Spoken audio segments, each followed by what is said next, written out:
Dalam nama Bapa dan Putra dan Roh Kudus. Amin. Allah Bapa kami, sabdamu adalah pelita, penuntun langkah kami, dan obor penyuluh jalan kami. Kami ingin membaca dan merenungkan sabdamu. Bersabdalah ya Tuhan, hamba-Mu mendengarkan. Penuhilah hati kami dengan sabdamu. Sabdamu adalah kebenaran. Bersihkanlah pikiran kami dari keinginan yang menyesatkan. Bukalah diri kami agar dapat mendengarkan sabdamu. Amin.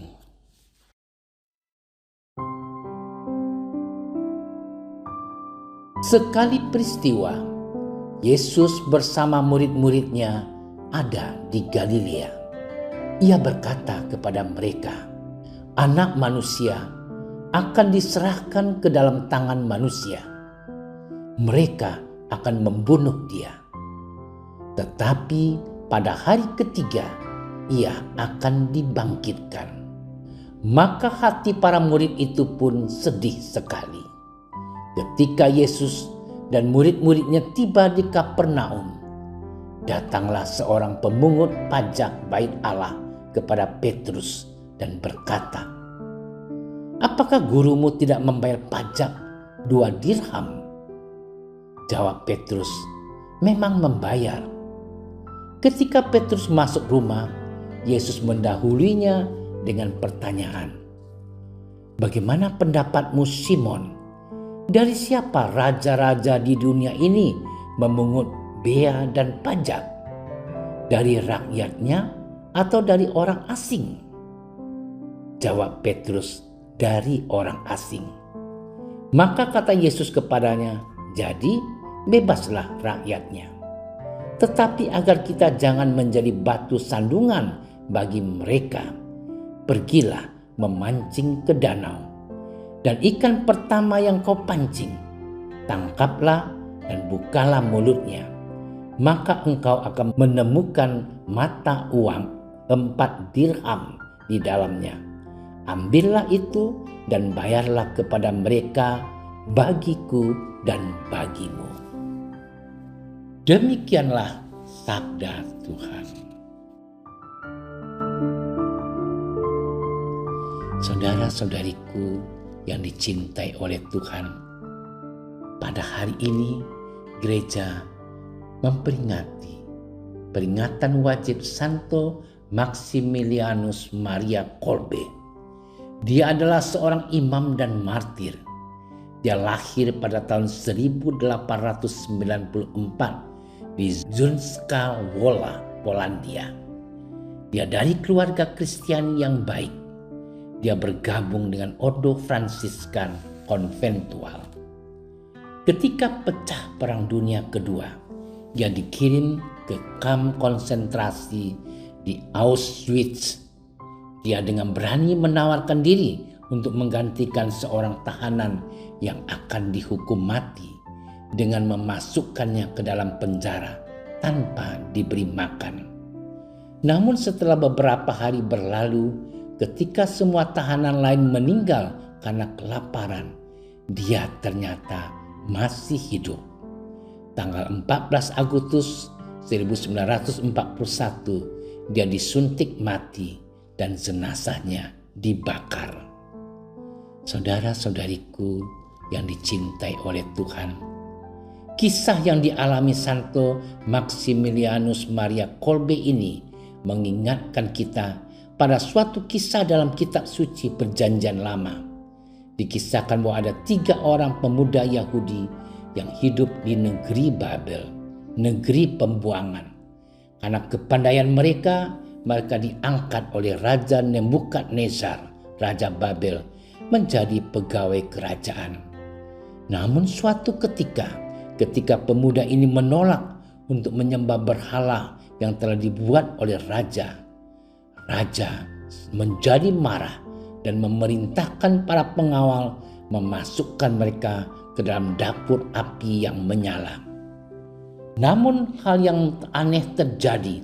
Raja melihat mereka bertiga berjalan-jalan di dalam api tanpa terluka.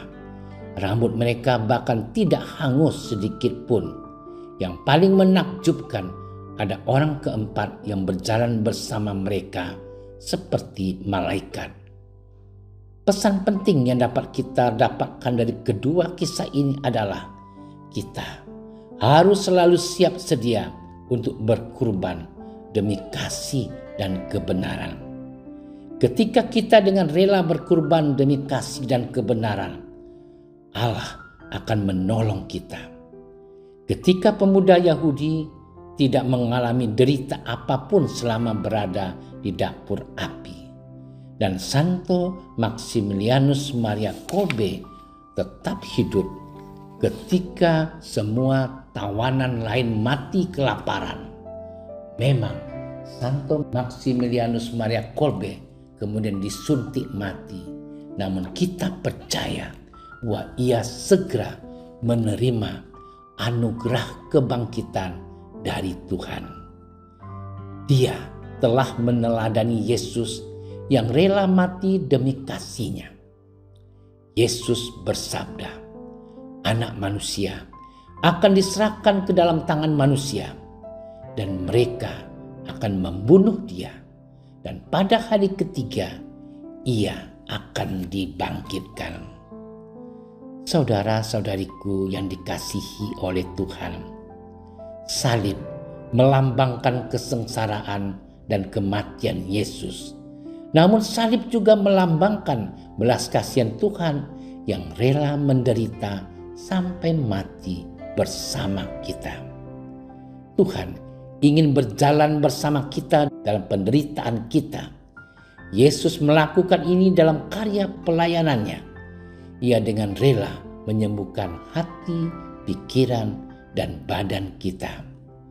Namun ia mengetahui bahwa dalam hidup ini, kendati ia bersama kita, kita masih akan mengalami penderitaan. Ketika kita sedang menderita, pandanglah salib Tuhan.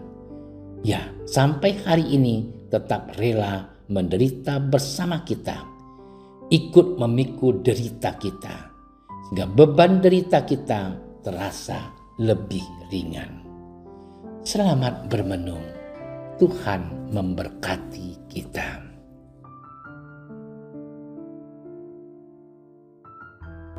Tuhan, kami bersyukur kepadamu karena Engkau selalu menyertai kami, terutama pada saat kami sedang menderita. Engkau dengan penuh kasih ikut memikul beban derita kami, sehingga kami menjadi lebih kuat. Bantulah kami untuk saling menguatkan dan menghibur satu sama lain ketika mengalami sakit dan derita lainnya. Doa ini kami haturkan kepadamu dengan pengantaraan Yesus Kristus Tuhan dan Juru Selamat kami. Amin. Kami berdiri di hadapan-Mu, ya Roh Kudus, pada saat kami berkumpul di dalam nama-Mu. Bersama-Mu sendiri yang membimbing kami, membuat diri-Mu nyaman berdiam di hati kami. Ajarilah kami jalan yang harus kami tempuh dan bagaimana kami harus mengikuti jalan itu. Kami lemah dan berdosa. Jangan biarkan kami mendukung kekacauan. Jangan biarkan kebodohan menuntun kami ke jalan yang salah. Jangan pula keberpihakan mempengaruhi tindakan-tindakan kami.